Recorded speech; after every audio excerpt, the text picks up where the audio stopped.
Bienvenue sur le podcast 1000 écoutes. Je pense que l'objectif est assez explicite, mais détendez-vous, vous n'êtes pas sur le podcast qui doit faire 1000 écoutes, mais sur le journal de bord de mon autre podcast. Comme d'habitude, petite présentation, je suis Lucien Roy, je suis Family Officer, mon métier est d'aider les dirigeants dont la fortune dépasse 50 millions d'euros à gérer leur patrimoine. J'anime le podcast intitulé Le Family Office, qui est ma formation continue auprès des experts et des meilleurs professionnels de la gestion de patrimoine. C'est donc un podcast de niche destiné aux professionnels de la gestion de fortune et mon objectif d'ici le 30 juin 2024 est que chaque épisode soit écouté par 1000 professionnels de la gestion de fortune. Je te partage les coulisses de la croissance de ce podcast dans cet autre podcast 1000 écoutes, podcast informel, dans lequel je te raconte un petit peu les aventures de la semaine. Le plan de notre épisode du jour, d'abord bien sûr les recadrages. Cette fois-ci, j'ai essayé de donner des titres au recadrage pour te teaser un peu, prendre son temps pour aller plus vite, gagner au jeu de l'hypocrisie pédagogique et ensuite se conditionner comme un animal. On passera ensuite à l'astuce de productivité, on verra qu'il est plus difficile de gagner quand ça compte. On parlera des lectures de la semaine, revue évidemment de la semaine écoulée, puis tout doux de la semaine prochaine, et avec ça, on sera pas mal pour la semaine. Donc d'abord, bien sûr, la première section, ce sont toujours les recadrages. C'est parfois une simple phrase ou la réalité qui nous met une leçon. Le but de cette section est de capitaliser dessus pour progresser. Premier recadrage, c'est donc prendre son temps pour aller plus vite. Souvent, face à un problème, moi j'ai envie d'accélérer, j'ai envie de, comme diraient les Américains, outwork the problem. C'est-à-dire, je vois un mur, j'ai envie de foncer dedans en travaillant le maximum pour pouvoir le traverser. J'ai beaucoup fait ça par le passé et à vrai dire, ça a plusieurs avantages. Au départ, quand on démarre un projet, vouloir travailler le plus possible pour réussir ce projet, c'est certainement une excellente idée. C'est quelque chose qui permet finalement de démarrer très fort et donc de commencer à avoir des petites bribes de succès. Le problème, c'est que c'est un mode de fonctionnement qui, en tout cas pour moi, ne semble pas tout à fait durable. Parce que le problème, c'est celui évoqué la semaine dernière dans le podcast. Celui dont je te parlais, c'était de poser le constat avant de sauter aux solutions. Je t'avais dit que j'avais parfois tendance à sauter aux solutions avant de passer par le constat, et en fait c'est ça. C'est ça, c'est la même racine que le problème de toujours vouloir accélérer quand on a des problèmes, c'est qu'on ne prend pas le temps de poser le constat avant de passer à la solution, et j'ai remarqué cette semaine un parallélisme quand j'étais en vélo. Pourquoi je te parle du vélo ? Parce qu'en fait, quand tu es en vélo à Paris, tu as un peu deux choix face à toutes les situations de circulation qui t'arrivent.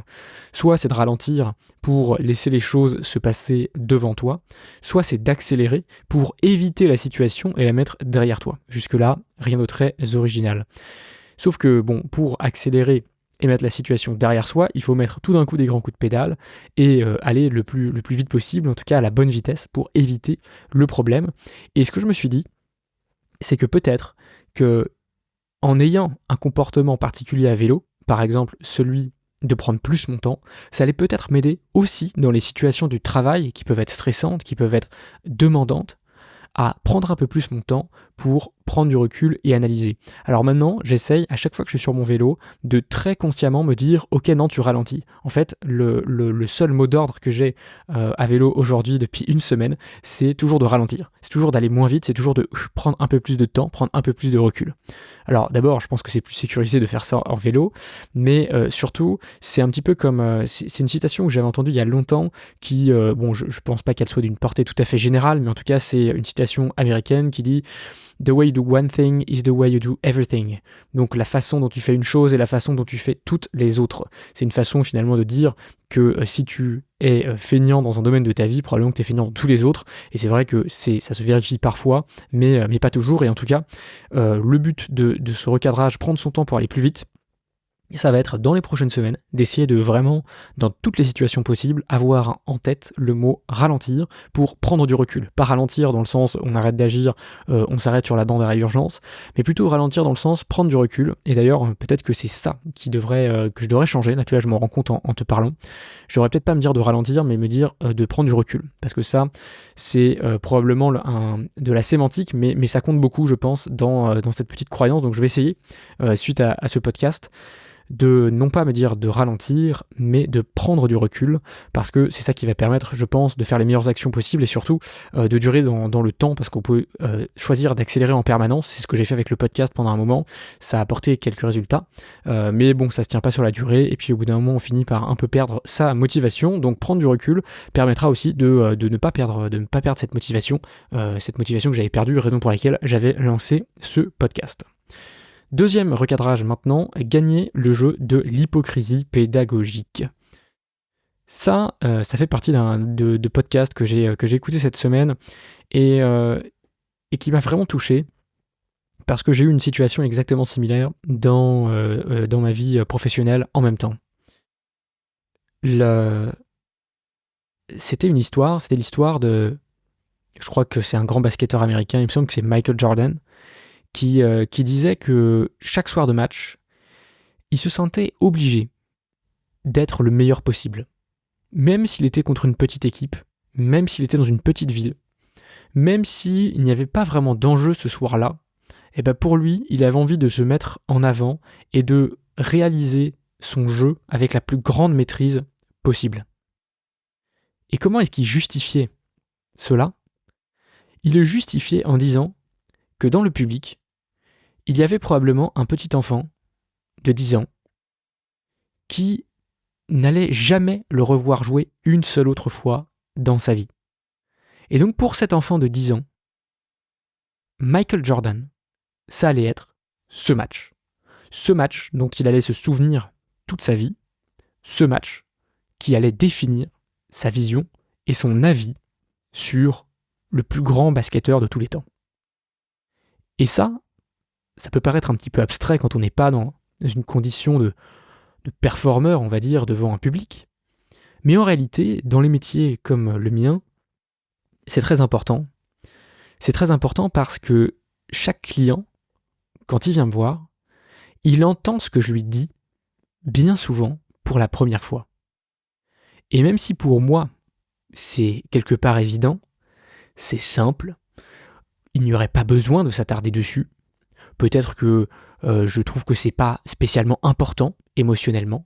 Peut-être que pour lui, ça l'est. Et donc, pour cette raison, il faut à chaque fois qu'on rencontre une personne, donner la meilleure explication. Parce que peut-être que ce sera la seule que cette personne recevra. Et ça, moi, j'ai trouvé ça très fort. Et ça m'encourage à être, à chaque fois, pour chaque client, le meilleur possible. Aussi pour chacune de mes interactions avec les autres. Dès que j'ai un moment où je peux discuter avec des gens, où je peux leur apporter quelque chose, j'essaye d'être le plus près possible et de mettre en application ce principe de gagner au jeu de l'hypocrisie pédagogique. Alors pourquoi j'ai dit l'hypocrisie pédagogique ? Tout simplement parce que on peut être un petit peu blasé de notre sujet au bout d'un moment, en tout cas blasé des choses simples, mais il faut le rendre vivant. Il faut pédagogiquement l'expliquer, comme si c'était la première fois qu'on l'expliquait à une personne qui l'entend pour la première fois, parce que bien souvent, c'est une personne qui l'entend pour la première fois. Et je trouve que trop souvent, on a tendance à balayer certains sujets d'un revers de main, alors que le client, pour lui, c'est peut-être très important, alors que la personne qu'on a en face de nous, pour elle, c'est peut-être très important, et la première fois qu'elle entend ça. Donc je vais essayer de gagner le jeu de l'hypocrisie pédagogique, en tout cas d'essayer d'être le meilleur possible dans chaque moment, dans chaque interaction, parce que c'est vrai que le client, surtout quand c'est des prospects, c'est peut-être la seule fois qu'ils auront l'opportunité de nous entendre, et donc ils se créeront une image de nous qui restera pour toujours. Et si on a bien fait notre boulot, normalement on espère qu'ils vont devenir clients, mais c'est pas toujours le cas. Il y a une concurrence rude, que ce soit pour les sponsors de podcast ou pour les clients de Family Office.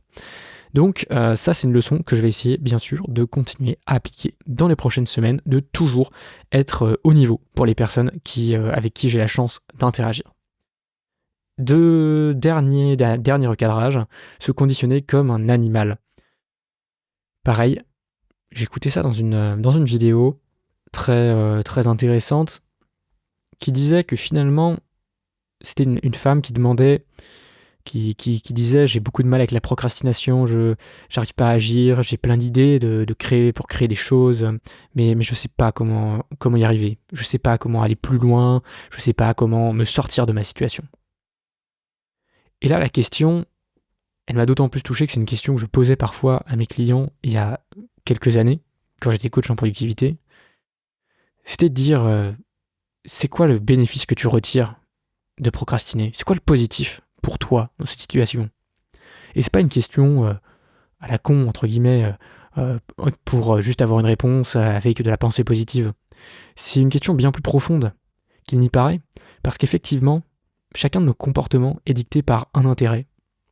Est dicté par un intérêt qui vient de nous, et souvent quand on procrastine, c'est parce qu'on en retire quelque chose. Certaines personnes sont tellement dans le travail que la procrastination est parfois le seul moment qu'elles ont pour se reposer. Et donc en fait, c'est simplement une sorte de mécanisme de leur corps qui leur dit de faire une pause. Alors peut-être qu'elles pourraient en prendre beaucoup plus de plaisir pendant cette pause, en ne procrastinant pas et en la faisant volontairement, mais certainement que leur corps par moment décide que c'est le moment de faire une pause et donc se met à procrastiner. Et moi je m'inclus un peu là-dedans, parce que parfois c'est vrai que j'ai du mal à arrêter, et je pense que souvent ça crée de la procrastination de mon côté, et c'est pour ça que se conditionner comme un animal, pourquoi ? C'est parce que c'est avoir conscience qu'on fait les choses parce qu'on en retire un bénéfice ou parce que ça nous enlève une douleur, et ensuite créer un environnement qui va nous donner les bonnes récompenses, qui va créer les bons comportements. C'est comme dans une entreprise, si tu as une bonne culture, les gens se comportent mieux, tu vois. Chez nous, dans l'entreprise dans laquelle je travaille, on a vraiment une culture qui est super, qui permet vraiment l'entraide entre les salariés, et c'est super. C'est quelque chose qui crée beaucoup de valeur. C'est quelque chose qui ne se voit pas de l'extérieur, mais qui est extraordinaire. Et dans ton environnement à toi, c'est la même chose. Dans mon environnement à moi, c'est la même chose. Comment est-ce que je peux créer des façons de travailler, des façons de me comporter qui font que je suis toujours dans quelque chose de vertueux, qui va me créer des bonnes pratiques et finalement mettre les récompenses au bon endroit. Par exemple, le soir, j'ai rarement l'énergie pour retravailler après mon travail, parce qu'on termine à 19h, 19h30, on rentre chez soi, il est 20h, on finit de manger, il est 21h, et à 21h, moi je me couche tôt, donc il est quasiment l'heure d'aller se coucher, et c'est difficile de s'y remettre. Et donc, à ce moment-là, peut-être que je peux créer un environnement où en fait j'ai pas besoin de m'y remettre. Parce que je peux créer un environnement où le soir j'en profite pour aller voir des amis, pour prendre mon temps, et comme ça le week-end par exemple je suis plus dispo. J'ai déjà eu mon quota, on va dire, de pause et de plaisir dans le week-end, enfin dans la semaine, et voilà, ça c'est quelque chose auquel je réfléchis beaucoup, c'est comment créer cet environnement avec les bonnes incitations pour me faire avoir des comportements qui vont me permettre d'atteindre mes objectifs, et donc de cette façon on peut se conditionner, et c'est aussi la même chose. Alors ça c'est quelque chose que j'applique depuis très longtemps, ça pourrait être dans la section conseils de productivité, mais tu vas voir, j'en ai un autre pour toi, c'est par exemple, si t'as pas envie de manger de gâteau apéro, faut juste pas en avoir chez toi, et après t'auras la flemme d'aller au supermarché, donc en fait tu te crées un environnement où tu te conditionnes, où tu crées toutes les bonnes conditions pour que tu atteignes ton objectif. Donc voilà un recadrage qui m'a bien servi, et la semaine prochaine, je vais faire en sorte d'observer mes différents comportements, et de prendre note de trois choses que je pourrais changer, de 3 incitations que je pourrais modifier. Tu vois, je vais me le noter là, parce qu'en fait je me suis rendu compte que j'avais pas mis d'action en face de ce recadrage, et je pense que pour ça ce sera vraiment intéressant de les avoir.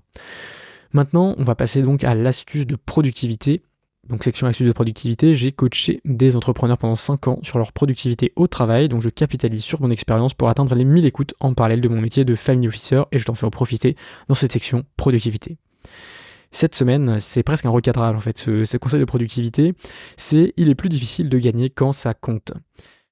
L'année dernière, j'ai participé à un concours de gestion de patrimoine, qui est le concours de l'AGFI. L'AGFI, c'est un journal en fait de gestion de patrimoine qui organise chaque année un concours pour les étudiants en partenariat avec une banque, qui était l'année dernière la Société Générale. Et en fait, l'idée de ce concours, c'est donc d'organiser un cas pratique auquel les étudiants peuvent répondre, et ensuite sont évalués sur différents aspects. J'ai donc participé à ce concours avec mon équipe, et on a bien bossé, tout ça, on est arrivé en finale, et à la finale, c'est un oral. C'est un oral individuel, on a beaucoup travaillé pour ça, je les remercie encore aujourd'hui de m'avoir permis de m'entraîner comme ça, et il se trouve qu'à la fin, j'ai gagné ce concours, et ça m'a fait avoir des réflexions cette semaine parce que j'ai justement un petit peu coaché l'équipe de cette année qui va participer à ce concours. Et je me suis dit, tiens, c'est quand même vraiment beaucoup plus simple de gagner un jeu dans lequel on connaît vraiment les règles que les jeux dans lesquels on connaît pas les règles. Parce que quand je connais les standards de notation, je peux faire des efforts. En plus, pour les atteindre, je me dis, là je suis qu'à 18 sur 20, comment je peux faire pour aller jusqu'à 20 sur 20 ? Quand les règles sont en place et explicites, c'est aussi que généralement qu'il y a une date de fin. Et ça aide à consentir à l'effort. Parce que quand on sait que l'effort a une fin, on a naturellement plus envie d'y aller parce qu'on sait que de toute façon, ça va bientôt se terminer. Et c'est un petit peu aussi le cas dans l'entreprise où on sait à peu près ce qu'il faut faire pour plaire à son manager ou pour avoir son augmentation ou pour acquérir un client. Mais quand on est capitaine de son propre navire, c'est un peu différent, c'est même un peu l'inverse. On ne sait pas quel niveau d'exigence il faut exactement. On ne sait pas non plus si ce qu'on fait a une fin. Peut-être que c'est dans 1 an, peut-être c'est dans 10 ans, peut-être qu'en fait on s'arrêtera jamais de faire ce qu'on fait. Et à ce moment-là, c'est beaucoup plus difficile de savoir si on est en train de faire un extra mile ou si c'est juste le minimum syndical qu'on est en train de faire. Et à ce moment-là, on se retrouve dans la situation où on est un petit peu perdu. On n'a pas de repère, on est comme dans une sorte de brouillard où on ne sait pas où on en est par rapport à nos standards. Et mon remède à ça, c'est de fixer des objectifs d'action. Ça, je t'en ai déjà parlé dans les précédents épisodes. En fait, se fixer un objectif d'action, c'est prendre une hypothèse sur les règles du jeu et ensuite avoir du feedback dessus. Tu l'as vu par exemple par rapport à l'objectif de 1000 écoutes. J'ai pris l'hypothèse au mois de janvier qu'en faisant 20 posts par mois, j'allais parvenir à faire 1000 écoutes par épisode en moyenne d'ici juin.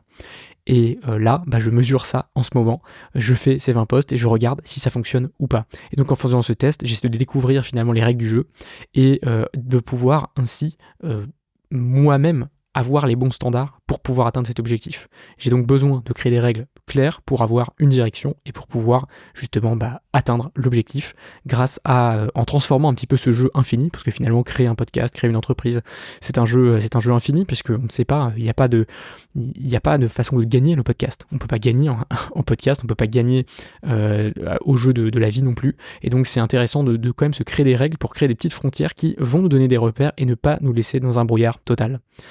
Maintenant, on va parler des lectures de la semaine, avant de passer bien sûr à la revue de la semaine écoulée et à la to-do de la semaine prochaine. Je vais essayer d'être relativement rapide.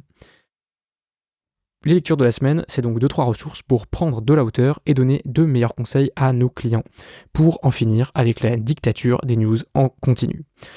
Premier élément que j'ai lu cette semaine qui était très intéressant, c'était une newsletter sur l'énergie nucléaire. Alors il me semble que c'est un Américain, je ne sais même pas si c'est un Américain ou un Anglais, qui écrit cette newsletter qui s'appelle Uncharted Territories. Il s'appelle Thomas Pueyo, P-U-E-Y-O. Vous pouvez trouver sa newsletter sur Substack, je pense. Et le titre de sa newsletter, c'est simplement Why Nuclear Energy is the Best Energy. Donc là, c'est assez intéressant. Il va vraiment dans de nombreux détails. Il traite un peu toutes les objections classiques contre l'énergie nucléaire. C'est assez éclairant parce que c'est vrai que même quand on a un avis plutôt favorable, on n'est pas forcément en mesure de répondre à chacun des points qui sont soulevés par des gens qui seraient contre. Et donc, ça permet de se refixer un peu les idées, de ressavoir, de revoir quelques éléments sur la mortalité du nucléaire, sur la dangerosité des radiations, etc. C'est assez intéressant et je te recommande de lire donc cette newsletter. Après, le reste de la semaine, j'ai moins eu le temps de lire. J'ai passé une grosse semaine avec pas mal de boulot.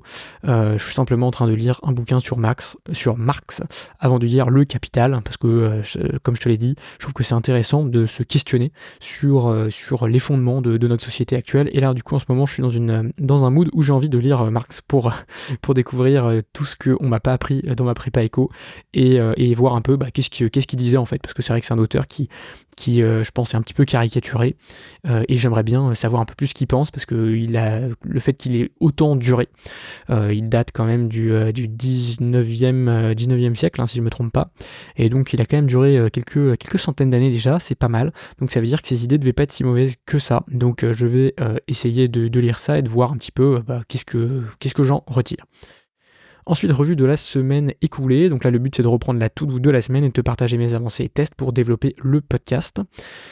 Donc là, plusieurs choses. Je vais alléger un peu cette section par rapport aux semaines précédentes, parce que j'ai pas envie d'y passer 10 ans, j'ai pas envie de te détailler toutes mes tâches, ça sert à rien. Donc on va juste passer sur le principal. Premièrement, je t'avais dit que j'allais essayer de trouver un process pour avoir 2 auditeurs par semaine au téléphone, je voulais en fait un process pour récupérer des numéros de téléphone, parce que c'est vrai que c'est pas forcément facile de contacter des auditeurs de podcast pour avoir le numéro de téléphone. Et finalement, la technique que j'ai retenue, c'est celle que j'utilisais déjà, c'est celle qui m'avait déjà permis d'avoir ces premiers numéros de téléphone. C'est simplement que toutes les personnes qui m'invitent sur LinkedIn, alors j'espère toutes les personnes, des fois j'en loupe, je leur envoie un message sur LinkedIn, parce que c'est permis en fait quand une personne t'envoie une invitation, et je commence à discuter avec elles pour voir en fait pourquoi elles m'ont ajouté, pourquoi elles ont essayé de m'ajouter en relation, et si je vois qu'elles écoutent le podcast, je leur demande leur numéro pour pouvoir échanger avec elles au sujet du podcast, et c'est comme ça que j'ai mes feedbacks. Donc je vais en fait transformer ça en habitude pour le faire à toutes les personnes qui me demandent, et comme ça avoir de plus en plus de numéros. Tu vois, j'en ai déjà récupéré 2 cette semaine, donc c'est plutôt un bon signe pour la suite. Au niveau des nombres de posts de la semaine, j'en ai fait 5, donc c'est top, 9 en tout pour l'instant pour le mois de janvier, avec 56 000 impressions, donc c'est pas mal, ça avance bien. Les résultats sont là, mais de toute façon les impressions c'est pas ce qu'on regarde, c'est plus une vanity métrique, c'est pour me la péter, pour dire qu'il y a 56 000 yeux qui ont regardé, enfin 56 000 x 2, donc ça fait 112 000 yeux qui ont regardé les posts LinkedIn, donc ça c'est intéressant. Bien que bien sûr il y ait des vues dupliquées, parce que en faisant 10 posts, normalement les gens les plus fidèles voient les 10 ou en voient au moins 5-6, donc voilà, c'est pas 50 000 personnes, mais c'est un score relativement intéressant, même si comme je te l'ai dit, c'est pas la métrique que je regarde personnellement. Pour parler justement de métriques que je regarde, un petit point sur les statistiques depuis début janvier, parce que je t'avais dit que la métrique à la fin du mois, pour savoir si ma stratégie LinkedIn fonctionne ou pas, c'est de voir si j'atteins 2500 écoutes sur le podcast. Et donc là, depuis le début du mois de janvier, on est donc le 21 janvier, j'ai eu sur le podcast 1967 écoutes. Donc c'est plutôt bon signe, quasiment 2000 écoutes en 20 jours, donc normalement en 30 jours on devrait dépasser les 2500 tranquillement, surtout qu'il y a un nouvel épisode qui va bientôt sortir sur l'assurance vie, qui est quand même un thème relativement populaire, donc normalement ça devrait bien se passer et on devrait assez facilement dépasser les 2500 écoutes ce mois-ci, peut-être même atteindre les 3000, ce qui serait un bon signe, parce que je te rappelle que pour atteindre l'objectif d'ici juin, il faut en moyenne faire 3300 écoutes par mois. Donc voilà, c'est plutôt pas mal. Là, on est bien parti. J'ai aussi fait un check en relisant le premier plan d'action du podcast, parce que ça c'est important de le faire quand on se fixe des objectifs d'action comme moi. Là je te dis, tu vois, mon but c'est de faire 1000 écoutes par épisode. Ça c'est un objectif que tu contrôles pas, enfin que je contrôle pas, parce que évidemment je peux pas forcer les gens à écouter le podcast. Par contre ce que je contrôle c'est notamment de faire 20 posts par mois. Et donc quand on a des objectifs comme cela d'action, c'est comme je te l'ai dit une hypothèse sur les critères de réussite pour faire ces 1000 écoutes par épisode, et il faut régulièrement vérifier qu'on applique bien nos hypothèses, parce qu'évidemment si on fait des hypothèses de base et qu'ensuite on n'agit pas conformément à elles, ça ne permet pas de les tester et donc de savoir si on a eu raison ou pas et s'il faut ajuster quelque chose ou pas. Donc j'ai checké mon plan d'action, là pour l'instant mes actions sont assez en ligne avec l'objectif, faut simplement que je relance la semaine prochaine les prochains invités, parce qu'il y en a un qui a annulé l'interview un peu au dernier moment, enfin une semaine avant, donc ça va, mais du coup je vais être un peu plus tendu sur le nombre d'épisodes, même si j'ai toujours 1 mois et demi d'avance pour le moment, donc ça va, je suis pas du tout dans le rush, mais en tout cas il va falloir relancer rapidement des invités, parce que j'aime bien aussi intercaler les interviews, donc pas avoir 2 fois de suite le même invité, même si je tourne 2 interviews avec chaque invité, donc voilà, il va falloir réussir à rééquilibrer tout ça. J'ai aussi appliqué le nouveau process de post-prod sur sur un ancien épisode. Je vais essayer maintenant de le faire chaque semaine. Je te l'ai dit la semaine dernière, j'ai créé un process pour faciliter le repartage des épisodes, pour en profiter plusieurs fois dans les posts sur LinkedIn. Donc maintenant chaque semaine il y a 2 posts, un post sur le podcast de la semaine et un post sur un ancien podcast qui a déjà été publié. Donc il faut que je recrée ces posts un peu à rebours, même si maintenant dès que je crée un nouveau podcast, je crée automatiquement 3 ou 4 posts, ce qui me permet très facilement de les republier régulièrement sur LinkedIn. Mais là pour tous les anciens, comme je l'avais pas fait, il faut que je le refasse, et là j'ai ajouté cette action maintenant que je vais essayer de transformer en habitude. 2 échecs cette semaine, en plus de ces actions plutôt réussies et dans un mood plutôt favorable. C'est l'appel des auditeurs, j'ai pas eu le temps de le faire, j'ai peut-être un peu procrastiné, mais surtout la semaine était très chargée, donc comme je t'ai dit, pas de regret par rapport à ça. Et puis le travail sur les sponsors, je t'avais dit que j'allais essayer de commencer à avancer là-dessus, et je l'ai pas fait non plus, par manque de temps et un peu par procrastination encore une fois. C'est l'un des sujets dans lesquels je suis moins content de la semaine. J'ai un peu trop traîné, certainement parce que je suis un peu fatigué aussi, et que je dors pas assez. Donc là, la semaine prochaine, il va falloir se focus un peu plus là-dessus pour pouvoir être plus efficace. Tout doux de la semaine prochaine. Donc maintenant, tu es dans le cockpit du podcast, tu vois tout ce que je fais, et on va très rapidement en parler. Donc le global de cette semaine, ça va être d'abord de finir le mois de janvier en beauté, donc de pouvoir garantir que je vais bien faire 20 posts LinkedIn, de pouvoir faire une sortie d'interview qui se passe bien. Et comme ça, j'ai aussi envie, une fois que j'aurai terminé janvier en beauté, de me libérer pour février, donc d'avoir le temps pour bien démarcher les sponsors, d'avoir le temps aussi pour partir en vacances tranquille, parce que je pars fin février en vacances. Donc là, j'ai fait ma to-do, donc j'ai déjà préparé les 5 posts de la semaine prochaine, ça c'est top, faudra bien sûr que je prépare les 5 de la semaine suivante. Updater la post-production d'un nouvel épisode de podcast, c'est ce que je te disais, refaire les anciens épisodes, recréer des nouveaux posts pour pouvoir les promouvoir à nouveau, écrire un post par rapport au podcast 1000 écoutes, ça c'est un post que je dois écrire chaque semaine et j'essaye de m'y tenir. Voilà, j'ai quoi d'autre à faire? Finaliser les posts de la veille pour février. C'est vrai que en fait chaque mois, la façon dont je m'organise, c'est que j'écris normalement en un week-end les 8-10 posts qui vont être publiés au sujet de la jurisprudence et de l'actualité, et ce serait bien que j'avance dessus assez rapidement pour qu'en fait en février j'ai pas du tout besoin de le faire et que je puisse pleinement me concentrer sur les sponsors. Et puis dernière chose, bien sûr, être sur la balle avec mes prochains invités du podcast pour être certain de ne pas être à court d'épisodes. Voilà donc un peu toutes les tâches qu'il y aura à faire la semaine prochaine.